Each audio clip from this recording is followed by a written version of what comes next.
to show you the back. I really need to show you the back.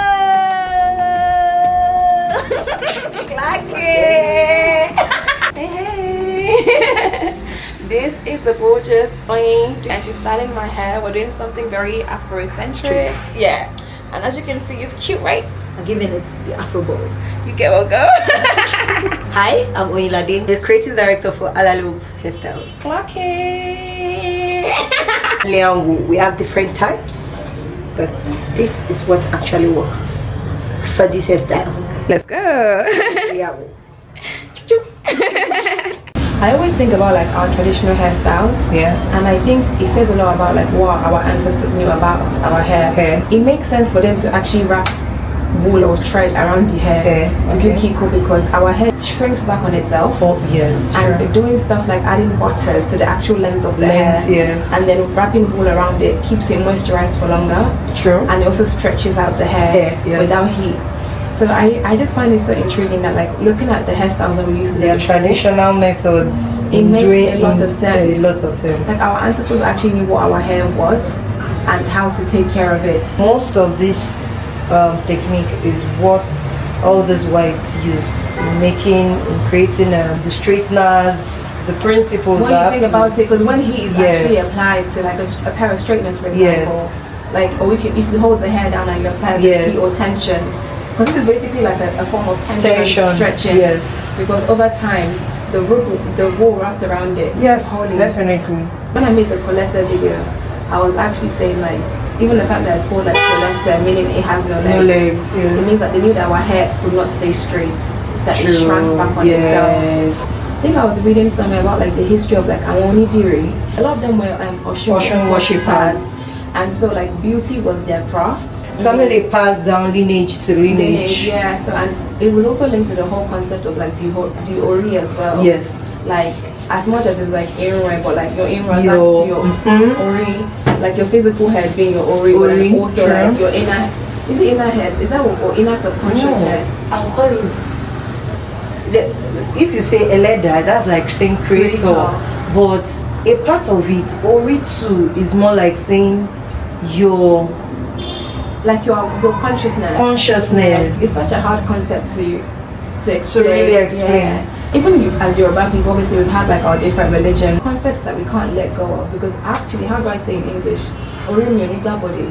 What does that even mean? My head will not collect evil. Like, but it's not even evil. As much as we have our religion of one monotheist, now I mean Yoruba has always been a monotheist religion. Yes.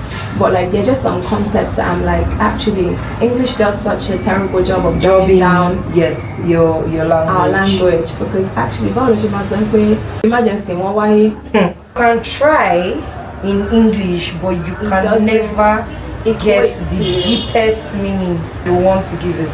Give it back to like that we've always been about beauty. Yoruba women have always been about beauty.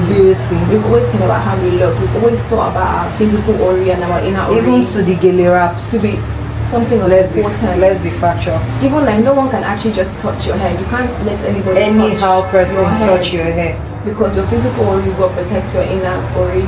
And it's so interesting that there are things that we don't let go of, even with like whatever direction we take in terms of our religions and stuff like that. I agree to this. And they're just some things that you just can't explain, if you get me.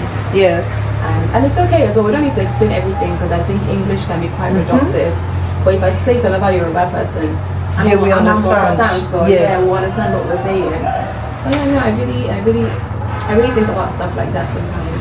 Yoruba people, I guess, have always had a certain level of like subconsciousness. There is more to us being humans. Yeah, even when we say or that, like very often it's not like your hairs directly, or like or that doesn't, or even when they say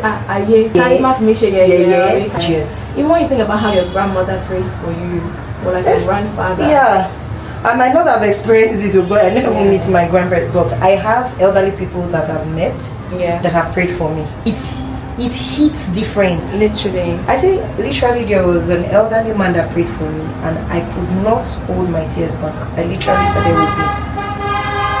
You know, there are some prayers that they'll make for you and you literally sit. You don't all you can say is Ashe. You even Ami does not really encapsulate what you want to. Yes. And do you know what? I really love the concept of Ashe, just off topic, because it means it will come to pass. Like Ashe, I don't want to say it's more powerful, but it's just it's just weightier. It just weighs a lot more.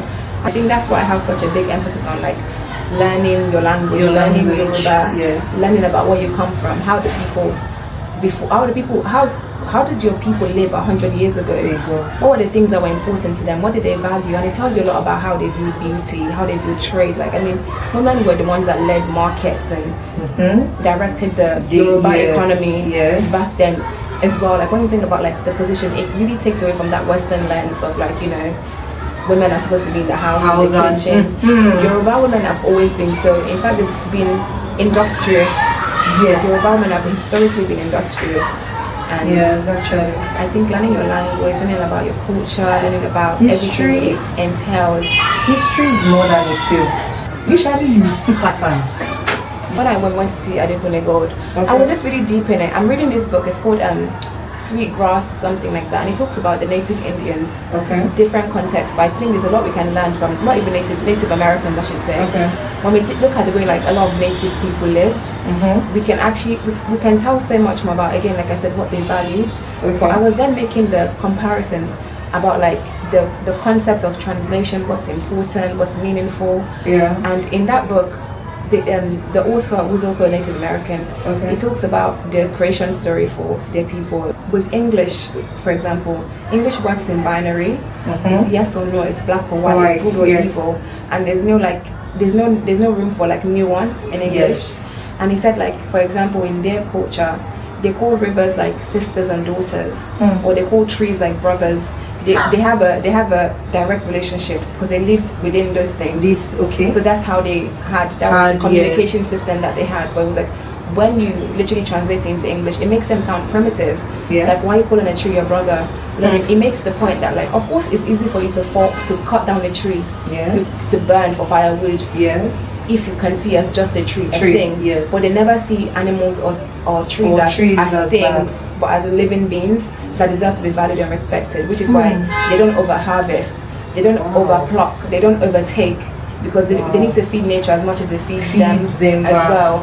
But it has to be balanced. Essentially, in English, you get to call something a thing, or you get to call a tree a thing, or land a thing. Of course, you don't value it because you can plunder it anyhow you like. Because it has no value, or there's no give and take that you attach to it. But anyway, that's my rant, No, it's actually valid. It's a valid point. I'm gonna be applying the Sacred Edges Drop, and this is gonna be all over my scalp because we use serums.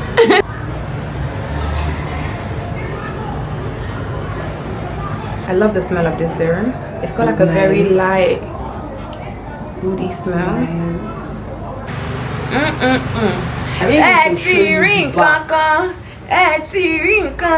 need to show you the back. Show me. I know, Abiba, this is beautiful.